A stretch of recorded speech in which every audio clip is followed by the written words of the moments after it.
Thank you for the invitation. That's my second year in a row, so I don't know exactly if what I said last year was not clear enough, or if people were polite enough to ask for a second round.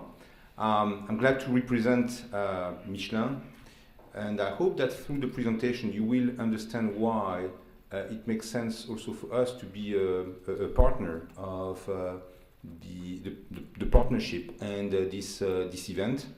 We're also glad to represent one of the leading manufacturers in terms of number of tires produced in the UK, which is also, I guess, quite a performance.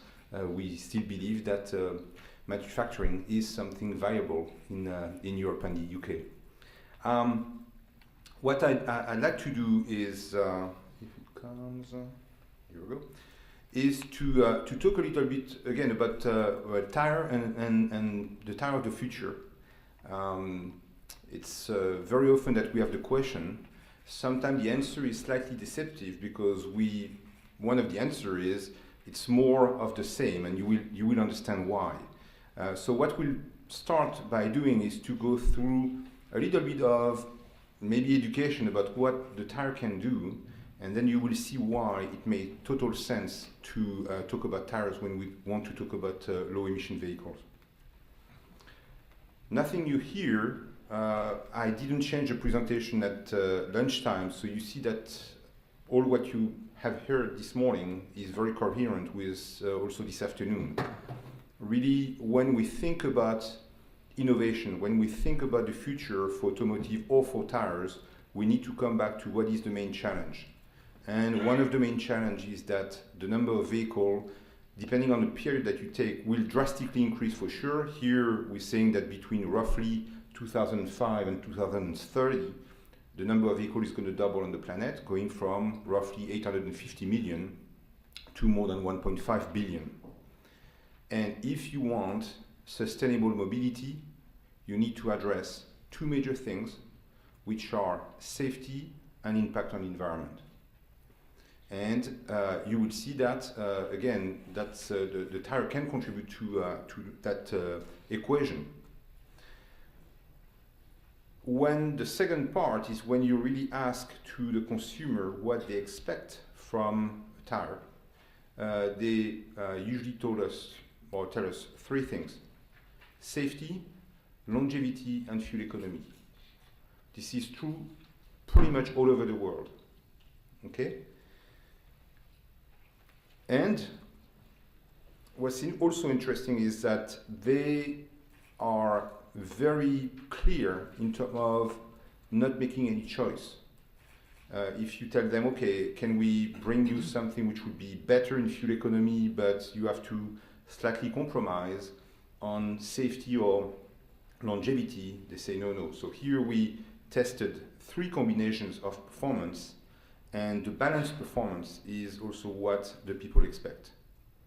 So I think that's important also with when we talk about going towards very efficient car, it's very important also to realize that you cannot make that at the detriment, for example, of safety.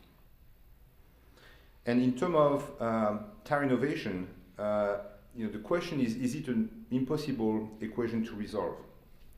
You might say, well, why? I mean, just work, make some research, and you get there. Well, it's not that obvious. For example, here I want to show you one compromise that we are dealing with every day, in terms of research at least. If you want a tire which has a very good grip, you need to use some materials which can warm up very quickly. When you do that, a tire which warms up very quickly will consume fuel. So you see here that you have to play between good grip and good fuel economy, just by using the different type of rubber on the tire. Let's look at another example. You say, well, easy, if you want a tire which has a good grip, use a soft compound. Yes, but soft compound is going to worn out very quickly, so you lose some longevity. Okay? Finally, you say, okay, that's fine. If you want a tire which is very good in longevity, use a lot of rubber. But in this case, you've got a heavy tire which is going to be against mass. Mass is against fuel economy. So you see the different compromise that has to, that you have to play with. And the answer really is innovation, trying to break the paradigm so you can really move the three big things which are requested by the consumer and more also by the governments in terms of, again, fuel economy, which is impacting the environment and safety. Okay, so that was one thing that I thought was kind of important to present and to show why the tire can bring something to the question. This morning we're talking also about what can make the world moving, going towards low emission. And one of the answers was governance implication through new standards. One thing that we are seeing coming in Europe and also all over the world, but most specifically in Europe, is regulation in terms of tires with a labeling. Towards the end of 2012, each tire will have to have a label giving information on three different performance. One will be fuel economy through one specific criteria called rolling resistance, and that's is represented by, on the pictogram here on the upper left of the label. On the upper right, you will have some information about wet grip. It's going to be a standard test measuring wet braking. And finally, some information about the noise emission of the tire. So in this case, I would say at least the consumer will have more than just a round black thing with a price in front of them, but more information about the performance that the tire can give you. And it's going to be very, very important because, again, you will have some objective way to choose the tire, and you will have some objective way to see the impact on the environment of your tire. One thing which is missing here, and we hope that with time, more information will come, is longevity. You've seen that with, I would say, normal physics and chemistry, it's difficult to move ahead with the three different performance.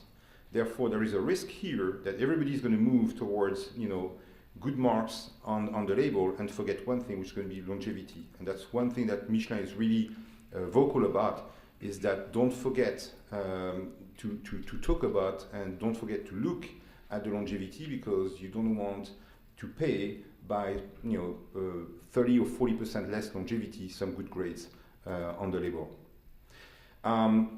One also very important things is that starting 2012 also, you will have some threshold. So not only you will have some information about the performance of your tire, but all the tires which will be below the G in fuel economy, E in wet grip, and 72 dB in terms of noise won't be able to be sold on the market.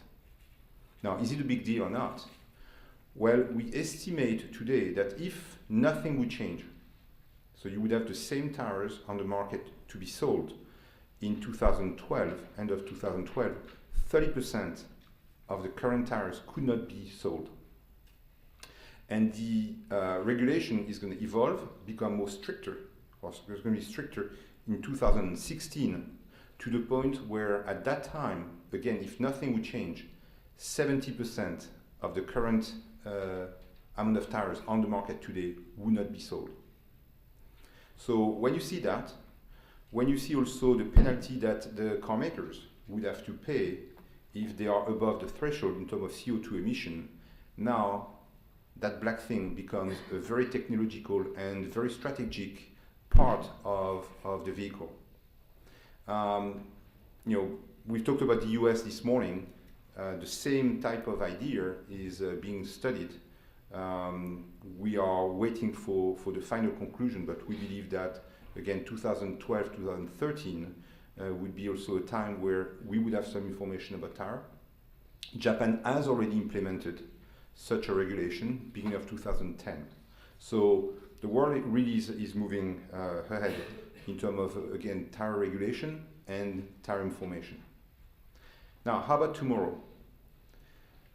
As we said, we really believe that all our efforts in terms of research should be focused on safer and less impact on environment.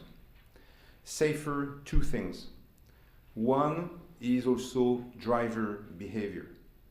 It's very important, especially, it's true everywhere, but we see that in developing countries, the lack also of regulation about seatbelt, about helmets is absolutely critical, and things needs to be done. And Michelin is very much involved with big organizations to give data, to really discuss with the government so we can move faster towards regulation and really decrease that carnage which takes place every day. In terms of technology, we also are working quite strongly on, again, still improving performance linked to safety, such as braking on wet but also on dry pavement. It's very interesting. Most of our studies are showing that, especially in urban area, accidents occur at fairly low speed and dry pavement. That's where people are fairly comfortable, they are not paying attention, and bingo. When you are under heavy conditions in terms of rain, usually you adapt your speed, you are scared, but you have less accidents. So that's something that is very important to understand. So you base your strategy of development and improvement of performance based on facts.